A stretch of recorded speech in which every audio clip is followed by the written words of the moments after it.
The latest is that we've just gotten off the phone from some of the sources in the police force, and we've been tracking them, and we've spoken to the embassy, the consulate. Right now, it looks like as if there is no development as far as the investigation is concerned. What we did know till late afternoon was that raids were being conducted everywhere in the city, and all of this was being done on a very sort of a first priority basis, but with low profile. And the idea was that probably he's still in the city.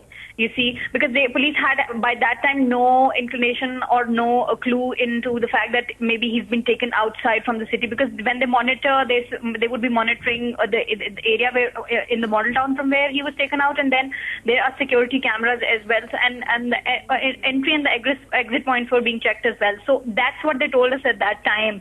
And right now, what we've heard is that DIG investigation, Amir Malik, has formed two teams for investigation, one under SP Model Town and one under SPCIA, and they will be heading two teams looking into this thing. But some sources are saying that there has not been much development because...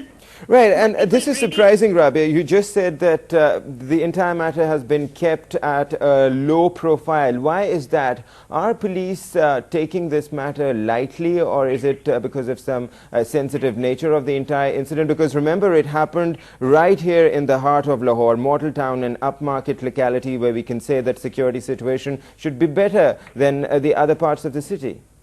Yes, that is the contradiction over there, as you just said.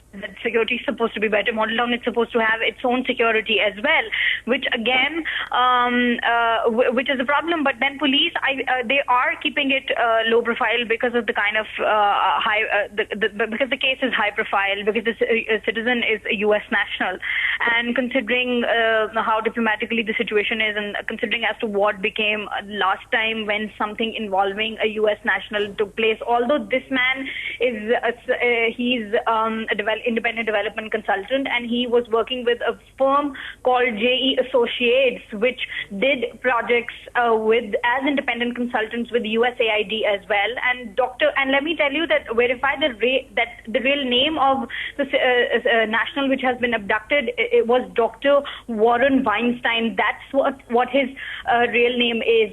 J.E. Warner, the name which was initially doing the circulation, is not the correct name. Complete name is Dr. Warren Weinstein, and he's a PhD from Columbia and has been working in Pakistan for quite a few years, as you know, working in the dairy sector, in education and sports industry, and those were some of the projects that he'd been doing. Right.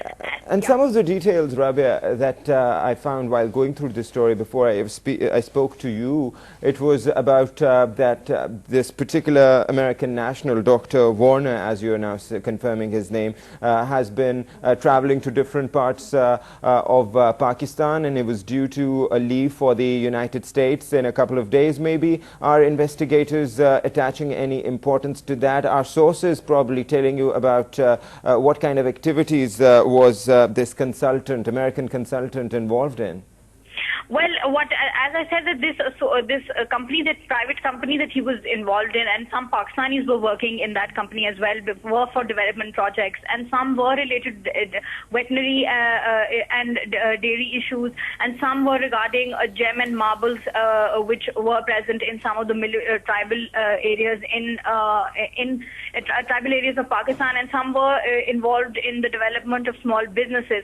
So he was involved in all of this, and he'd been working here in Pakistan. He knows like 6 languages, so he was sort of from what his colleagues have said, that he was a very good colleague and really very good at what he was doing. Does he have family here in Lahore also? No, he does not have a family. He was living here, and the house in Model Town where he was living, he had his office over there as well. And let me add that over there, it has that house, we hardly see any security over there. They're just two more permanently, just 2 police officials were stationed over there now after the incident took place. Although, yes, police officers and people and intelligence officers have been going there, but right now there were just 2 officers stationed there looking after the place. Yeah. Let's talk about reaction now, Rabia, and very briefly, how are Pakistani authorities, any important Pakistani authority figure given any kind of statement regarding this? How is the American embassy in Pakistan reacting to this? Because we know that the relations between the 2 countries are not where many would want them to be these days. Well, from the way the reaction from the embassy and the U.S. consulate has come, we can see that everybody is being very, very careful before issuing out a statement. Everybody, because the embassy confirmed earlier in the day that they are working with local authorities, so they are being very careful regarding what they say. When we try to contact them regarding any information about the nature of the abduction that was, if there's a possibility of banned terrorist outfit being involved in this abduction, if there was a possibility, or any and the information, the answer that we got from the embassy was that so far there is no significant information which could sort of make them comment on that. And as far as our own politicians or anybody from the government in the Home Department or Law Department is concerned, or Punjab government, for federal for that matter, no statement. So everybody is keeping a very low profile or just completely. So everyone's keeping a low profile.